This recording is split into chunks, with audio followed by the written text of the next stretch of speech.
Bonsoir auditeurs, auditrices de Radio-Télévision Nouria Machariki. Nous voici à l'édition du soir en date du 21 octobre 2024. Bienvenue. Nous avons un invité de ce soir. Bonsoir notre invité. Bonsoir à tous nos auditeurs. Comment vous allez? Nous allons bien, nous portons à la merveille. Merci beaucoup. Nous commençons par l'actualité et peu après l'actualité, on va discuter, on va faire un débat sur deux points. L'actualité va porter sur la ligne de front à Karembe d'Arewarikale et on va parler d'un point intitulé Ouverture d'une nouvelle ligne de front par les hommes de Corneille Nanga dans le territoire de Warikare, chute de la cité de Karembe et le signe de faiblesse des FRDC alliés, des perspectives et horizons. Honorable Wiri Mishiki pleure. On va voir ce qu'il a dit à propos de la prise de la cité de Karembe. Et enfin, nous irons à Goma. On va parler de l'insécurité qui règne à Goma. Signe d'échec de l'état de siège. Merci. Allons maintenant à Karembe. Karembe a été prise hier, mais tactiquement, les hommes de Corneille Nanga ont fait un retrait tactique pour attirer les FRDC alliés. Quand ils se sont retirés, les FRDC alliés sont entrés dans Karembe et ont commencé à danser comme quoi ils ont repris la cité de Karembe, mais ils ont été piégés. C'était une embuscade tendue par les hommes de Corneille Nanga qui les ont battus. Il y avait le bataillon des FRDC et un bataillon commandant dénommé Tigre des FRDC qui a beaucoup perdu. Ils ont perdu 98 de leurs éléments, dont un major appelé Temoire, 6 militaires, dont un lieutenant appelé Yakuba Tombra, ont été capturés et une arme de type mitraillette dénommée 12-45 mm a été récupérée par la RCM 23. Il y a eu 60 blessés dans le rang des FRDC. Il y a eu des morts parmi les groupes armés qui viennent combattre aux côtés des FRDC, dont les FDLR, les NDCR du général autoproclamé Guido Chimirai, les FNDB, les forces du Burundi y étaient aussi, et les Imbonerakure, un groupe pro le gouvernement du Burundi. Voilà, c'est ça, ce sont les actualités sur les lignes de front. Quand les FRDC fanatiques dansaient comme quoi ils ont repris la cité de Karembe, ils ont été surpris par les hommes de Corneille Nanga qui ont repris la cité de Karembe immédiatement. Voilà, ce sont les actualités sur les lignes de front. Parmi ces groupes armés, il y a 202 qui sont tombés, dont un colonel. Passons maintenant, chers invités, passons sur le point de discussion de ce soir, le point où l'on parle de l'ouverture d'une ligne de front par les hommes de Corneille Nanga dans le territoire de Warikare, chute de la cité de Karembe et le signe de faiblesse des FRDC alliés, des perspectives et horizons. Honorable Mishiki pleure.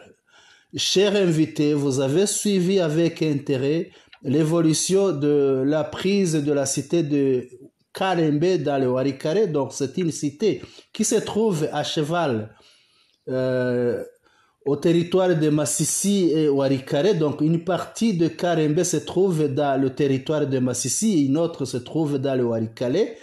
Vous avez suivi la situation, chers invités. Que signifie la prise de la cité de Karembe pour vous? Oui, merci pour la question qui est un peu lucide. D'abord, avant d'expliquer à nos auditeurs ce que nous sommes en train de voir, comment nous percevons la prise de la cité de Kalembe, d'abord il fallait qu'on leur dise la situation géographique, surtout de Kalembe. Kalembe, c'est une cité qui est sur la route qui mène qui quitte Kichanga, qui mène vers Pinga. Donc vous quittez Kichanga, vous descendez Mongozi, vous arrivez à Mweso. De Mweso, vous allez à Kashuga. Kashuga, vous êtes à Misinga. Après Misinga, vous serez à Kalembe. Là, il y a une rivière, la rivière Mweso, la Mweso, qui sépare, qui passe dans la cité de Kalembe. Il y a Kalembe de l'Est, je peux dire, et l'autre Kalembe de l'Ouest.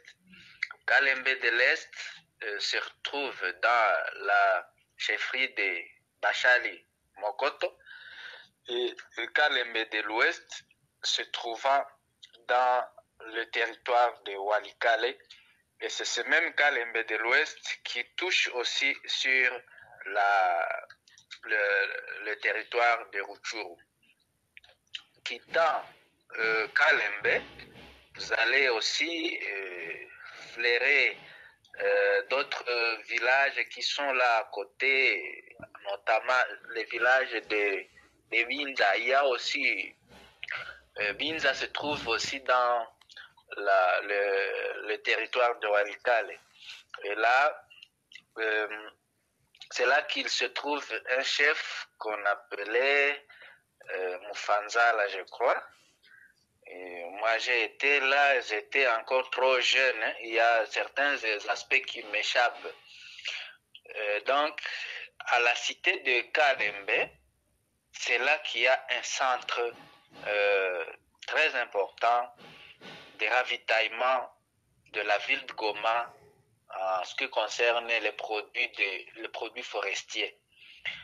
Quand je parle des produits forestiers, là, je suis en train de miser sur les planches, miser sur même la braise. Je peux parler, pour ne citer que ça, en ce qui concerne les produits de bois. On peut aussi penser à des produits agricoles, parce que là, c'est une zone vraiment qui est trop riche en produits agricoles, soit le haricot, le manioc. Donc, trop de la farine que la ville de Goma consomme, ça provient de cette contrée-là, de Walikale, Rutshuru et Masisi, mais passant par le centre commercial de Kalembe. Sans oublier la banane aussi. Pardon? Sans oublier la banane, puisque là, il y a une... Et j'allais dire aussi les arachides de mon frère. Voilà. Arachides. Oui. Ouais. Là, on produit beaucoup d'arachides là-bas. Oui. Même de l'huile de palme.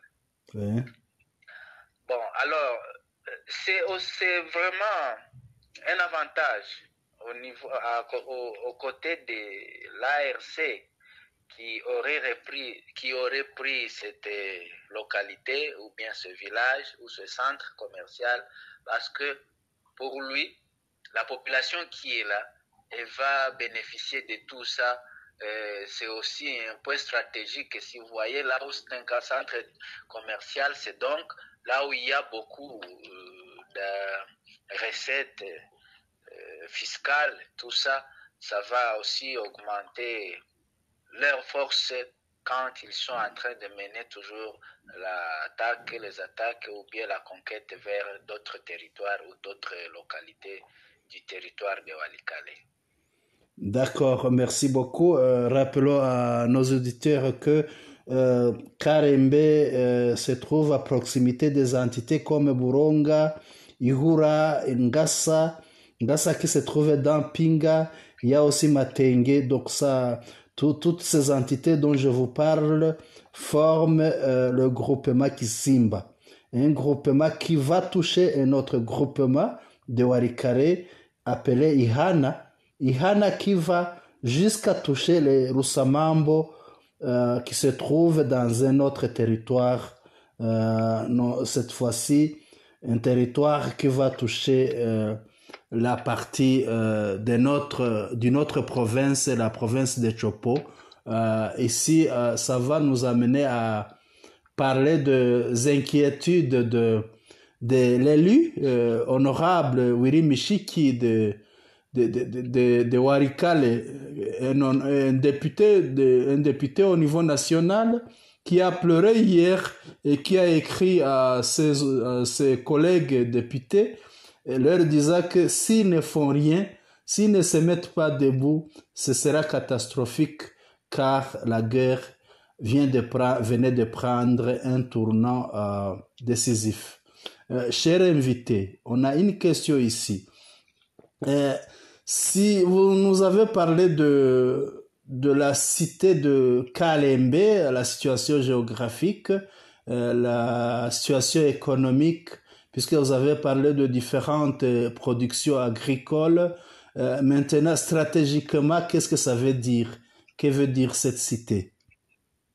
C'est une cité stratégique parce que, d'abord, c'est une ouverture sur le territoire très riche en minerais, Oui.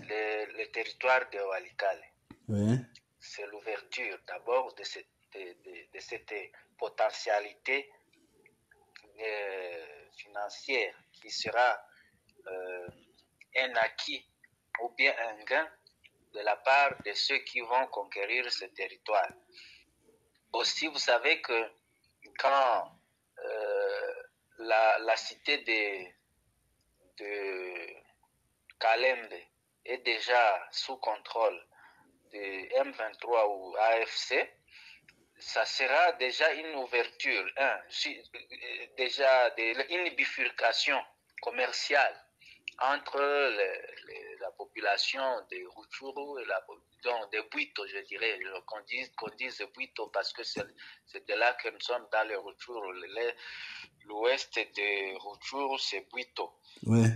Il va permettre des échanges avec la population et cela aussi, c'est stratégique parce que la population de Walikale aussi, qui était très haineuse, était dirigée par les hommes de Simwerai. Ces gens-là étaient en train de mettre de la haine dans la population, disant que les gens de l'AFC sont des personnes qui viennent de l'étranger, sont des agresseurs. Et maintenant, quand on va leur voir en personne, ils vont trouver que ce qu'ils étaient en train de leur dire, c'était du mensonge. Parce qu'eux-mêmes, ils vont voir leurs frères en train de venir les libérer et leur donner la paix qu'ils avaient manqué depuis longtemps. C'est ainsi que, stratégiquement, cette cité de Kalembe ouvre surtout le front vers la localité, du moins le territoire de Walikale, et qui va continuer vers la Chopo, comme vous l'avez déjà aussi dit à nos auditeurs qui ne savaient pas la situation géographique et comment et administrativement diviser les territoires de Walikale. Ça va nous donner la ligne de front qui va aller jusqu'à la Chopo. C'est ça la stratégie que je suis en train de voir, moi. Ouais. Reculons un tout petit peu. Avant d'atteindre Kalembe, vous arrivez à Gashuga, vous arrivez à Mweso, ce sont des grands centres de négoce.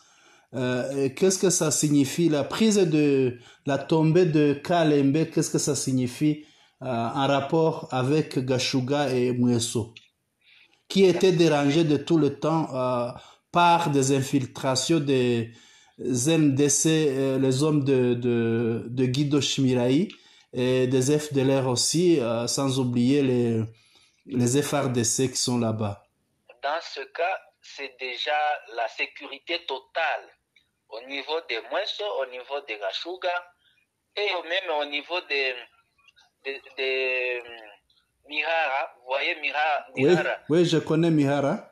Oui, Mihara et Kivu sont des entités qui vont être sécurisées parce que l'ennemi sera chassé de très loin de ces villages-là.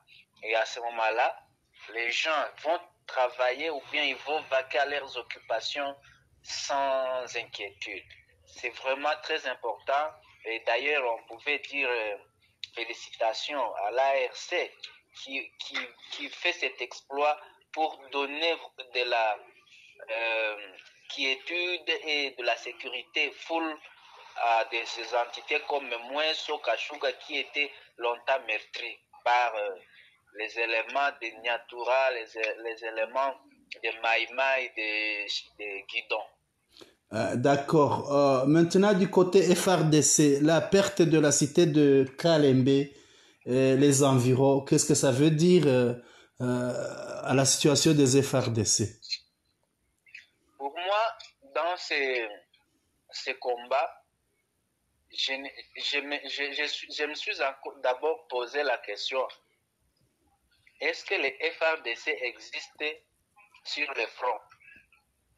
C'est oui.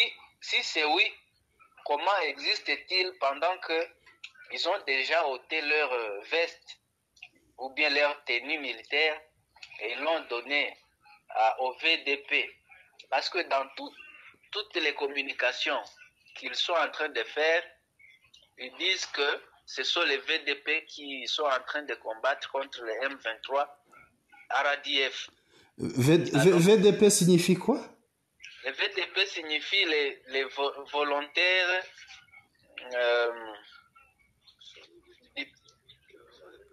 VDP, c'est les volontaires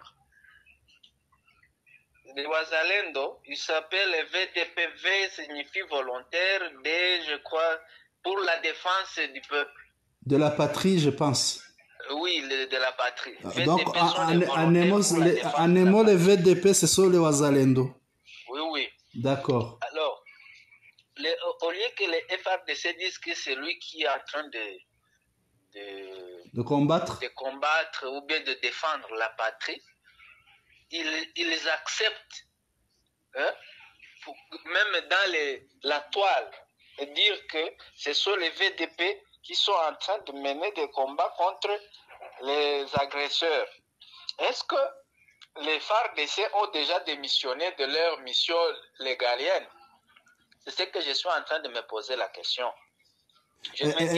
Même, je pense, si vous avez parcouru le texte de l'honorable Wiri Mishiki, le mot FARDC ne figure pas. Il y a VDP. VDP, oui. Donc, vous voyez que c'est vraiment très triste de voir que toute une armée qui est bien dotée de toutes les armes, les munitions, là aussi les salaires, ils sont en train de donner sur la ligne de front leur pouvoir que nous leur avons légué, nous le peuple, ils leur donnent au VDP pendant qu'eux aussi ils sont là. Donc ils se font masquer, ils croient qu'ils sont en train de tromper l'opinion alors qu'ils sont en train de se ridiculiser. Je dirais que c'est se ridiculiser parce que ils sont en train de faire le jeu de l'Autriche. Vous connaissez le jeu de l'Autriche? Oui, on connaît ça. L'Autriche cache la tête et croyait qu'il se serait tout caché.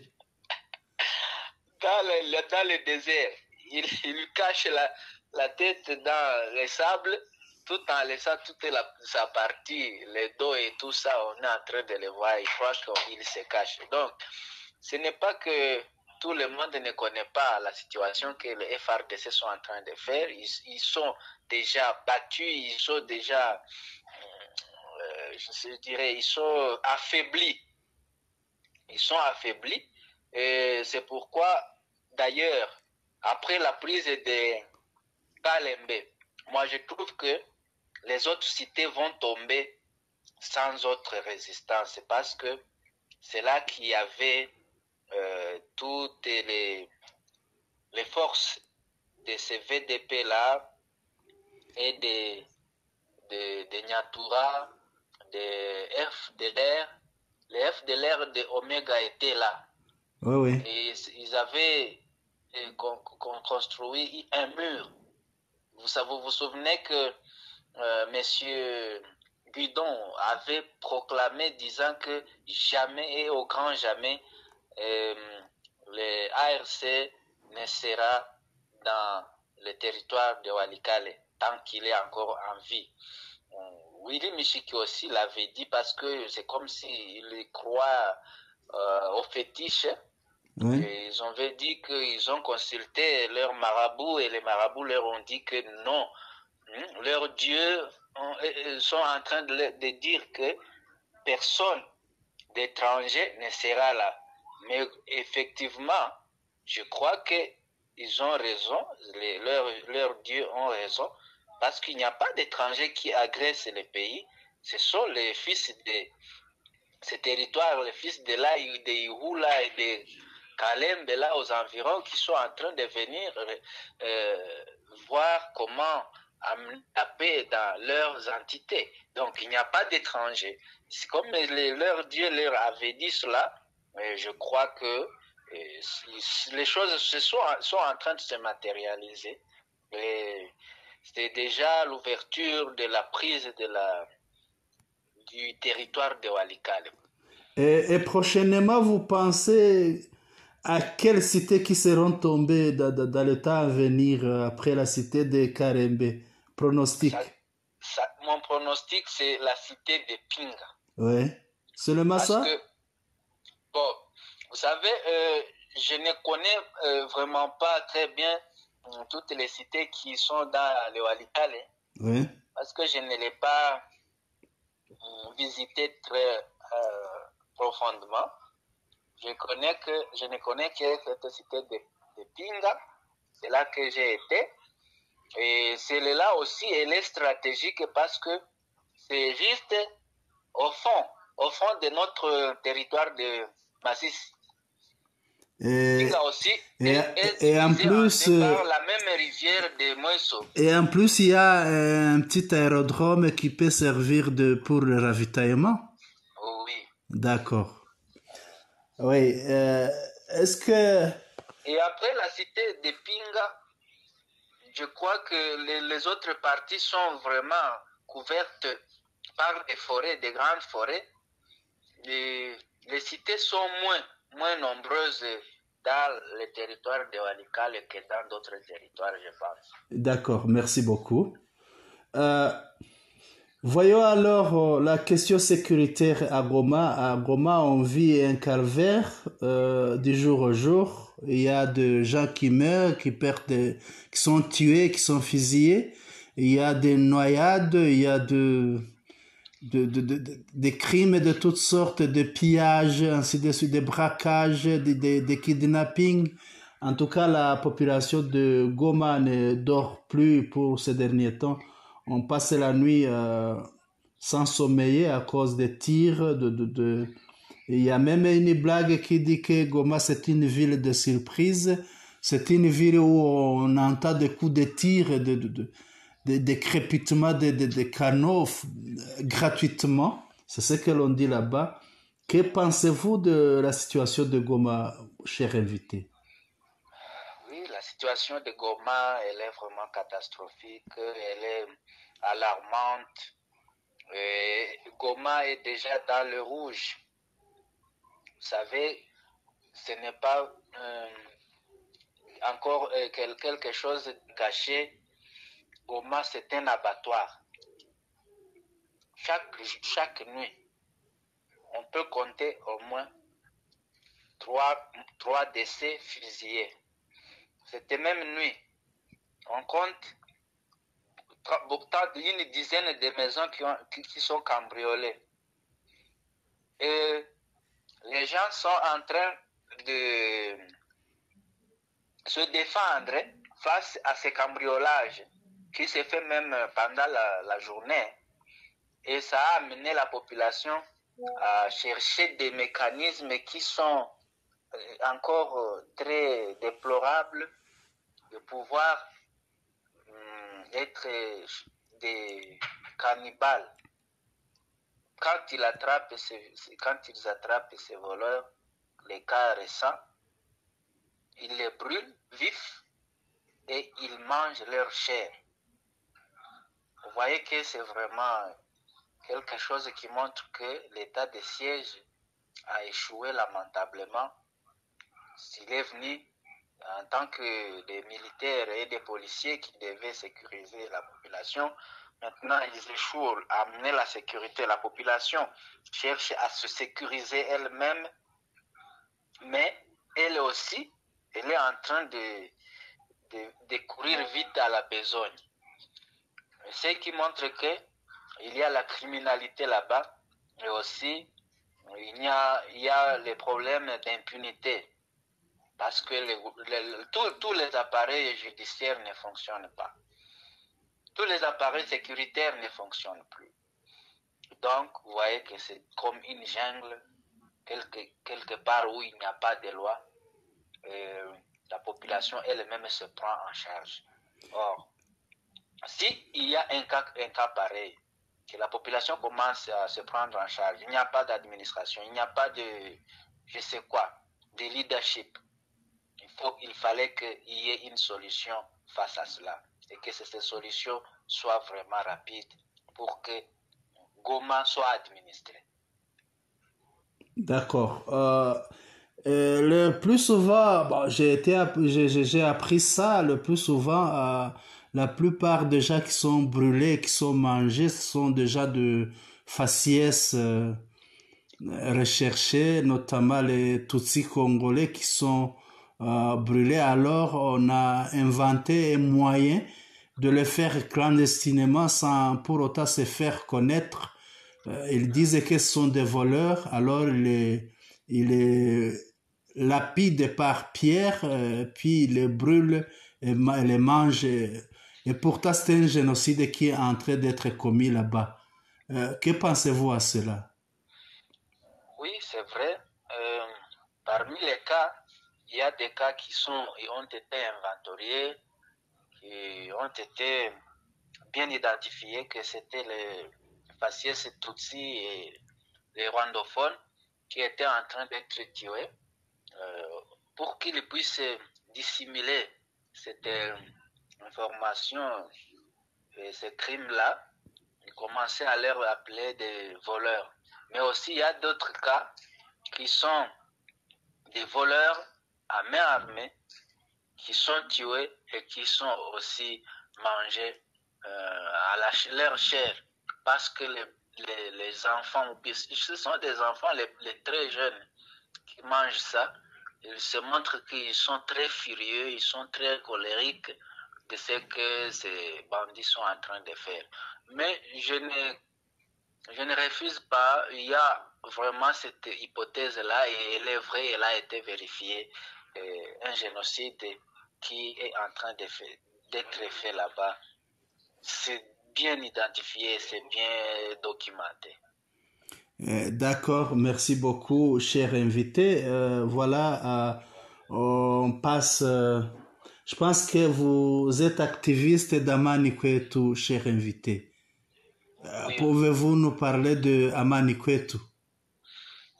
Oui, Amani Kwetu, c'est une organisation locale qui a été initiée par nous pour que nous puissions contribuer à ramener la paix après les coups et les bruits des bottes des compatriotes qui sont au front. Vous savez que les bruits des bottes peuvent chasser l'ennemi qui est armé, mais il y a un autre ennemi qui est l'idéologie qui a été, que les gens ont été depuis 30 ans dans les contrées, surtout du Nord Kivu, où il y avait l'activisme des FDLR qui ont fait les génocides au Rwanda et qui ont fui en 94 à RDC, à l'est de la RDC. Et là, ils ont entraîné les gens à haïr les Tutsis congolais. C'est ainsi que, même si les armes vont chasser les hommes qui sont armés, il y aura d'autres personnes qui restent dans la société, dans la communauté, qui ont déjà tété cette idéologie-là. Les Amanikwetu, alors, sont là pour qu'ils puissent venir amener une évangile qui est contraire à celle-là de l'idéologie génocidaire ou de haine tribale. Nous allons enseigner la population à vivre ensemble, à connaître qu'ils ne sont pas les seuls qui peuvent vivre dans le pays. Le Congo est pour tout le monde, et non pas pour quelques tribus et chasser d'autres tribus. Et personne ne doit chasser l'autre parce que tout le monde s'est vu congolais comme l'un et l'autre. Nous sommes basés sur un principe qui est unique et qui est original de notre côté, qui peut-être peut nous démarquer des autres qui ont la même idée que nous. Notre principe se fonde sur le groupage sanguin dont jouissent tous les hommes. Tout l'être humain a un groupe sanguin. Les groupes qui sont A, qui sont B, qui sont A, B et O. Et ces groupes sanguins se retrouvent à toutes les communautés, se retrouvent à toutes les races humaines, que ce soit chez les Blancs, les Indiens ou bien les Asiatiques, et aussi ils ont le même groupe sanguin que nous. Les Européens ont le même groupe sanguin que nous. Donc, les communautés que nous avons, dans lesquelles nous sommes issus, que ce soit les communautés Hutu, les communautés Tutsi, les communautés Hunde, les communautés Nyanga, Tembo et Nande, et Chi, nous tous, nous avons ces groupes sanguins. Alors, il y a des cas que nous avons vécu dans la banque de sang. Nous, on prélève le sang de n'importe qui que ce soit, n'est-ce pas? Je suis médecin. Quand nous prélevons le sang, nous ne voyons pas si celui-ci il est brun, ou celui-ci il est noir, ou celui-ci il est de la peau blanche. Nous prélevons un être humain. Nous ne voyons pas si celui-ci parle la langue Kinyarwanda ou celui-ci parle la langue Kinande. Non. Nous, quelqu'un qui vient, il est humain, nous prélevons le sang et nous conservons dans notre stock. Pour qu'un jour, quelqu'un qui va manquer son sang, il viendra être sauvé par le sang de son groupe sanguin et de ses registres qui sont semblables à celui-là qui a donné dans la banque des sangs. C'est comme ça que nous allons prendre un Nande qui vient de commettre peut-être un accident ou bien qui a été fusillé et il est au point il a manqué le sang et il est au point de mourir. Quand nous allons dans la banque, qui sait que c'est le sang du Tutsi que nous allons donner à celui-là pour qu'il puisse être sauvé de justesse? Ça sera peut-être le sang de ce Tutsi-là qu'il était en train de haïr qui va le sauver. C'est pourquoi nous disons que tous les hommes sont les mêmes à partir de cette création que Dieu nous a faite. Et il n'a pas mis la distinction entre les gens, entre les races. Il nous a donné tous les mêmes principes actifs dans les sangs que nous portons. D'accord, merci docteur. En tout cas, c'est très bien. C'est vraiment une initiative à louer. Je ne sais pas si vous avez autre chose à ajouter. S'il n'y en a pas, vous pouvez dire un mot de revoir à notre audience. Oui, nous avons beaucoup de choses à dire parce que seulement que le temps nous est limité. En ce qui concerne Amanikwetu, nous avons déjà élaboré des outils de travail pour que nous puissions aboutir à notre objectif. Les outils de travail sont là. Nous avons déjà des matériels didactiques. Ce qui nous manque, c'est seulement cet appui financier pour que nous puissions chercher le personnel et aller sur le terrain, commencer à organiser nos forums et nos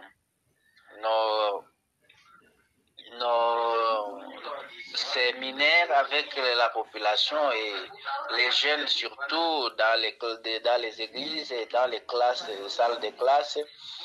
Dans les vacances, c'est cela que nous allons faire des campings avec les jeunes pour les entraîner comment est-ce qu'ils doivent enseigner leurs collègues dans les classes, dans les clubs des sports. Tout ça, c'est ça notre population cible. Et nous allons le faire d'ici là quand nous aurons ces capacités de payer les gens qui vont se mettre sur le terrain, parce qu'il y a les moyens de déplacement, tout ça, et les transports, ça doit être des finances, des questions financières. Si quelqu'un peut nous écouter et qu'il est écrit d'avoir les territoires de Massissi, territoire de Rutshuru, de Walikale, de Nyiragongo, Calais, être dans la paix et qui enseigne aussi le vivre ensemble dans la population, il est le bienvenu et pour qu'il nous donne le coup de main afin que nous commencions très rapidement nos activités. Merci beaucoup, cher invité. Cette fois-ci, vous pouvez donner un mot de revoir à l'audience, à la population, à la population cible, à ceux-là qui nous écoutent. Oui, en premier lieu, je dis merci à Radio-Télévision Nour ya Mashariki qui nous reçoit de temps en temps et qui est vraiment aigri avec les autres hommes de bonne foi pour que la population du Nord Kivu puisse avoir aussi la paix comme d'autres provinces de la RDC. Je suis content de Nour ya Mashariki, c'est Dieu qui a amené cette initiative, qu'elle soit aussi bénie de temps à autre. Je aussi félicite tous nos auditeurs qui nous suivent de temps à autre et je leur encourage à continuer à partager ces vidéos, ces audios, ces informations dans tous les groupes dans lesquels ils se retrouvent pour que ceci arrive à tout le monde en un coup ou bien dans un bref délai. Merci à tous ceux qui nous ont suivis et merci aussi à l'organisation de Nour ya Mashariki. Merci beaucoup, cher invité. Bonne soirée à vous. Auditeurs, auditrices de Radio-Télévision Nour ya Mashariki, nous vous remercions de nous avoir suivis. Merci beaucoup. Nous vous rappelons à ceux-là qui sont nouveaux de presser sur subscribe afin de recevoir de façon spontanée nos émissions, de nous faire vos commentaires dans les endroits indiqués afin que nous puissions améliorer ce que nous faisons pour vous. Bonne soirée, vous étiez avec Senama.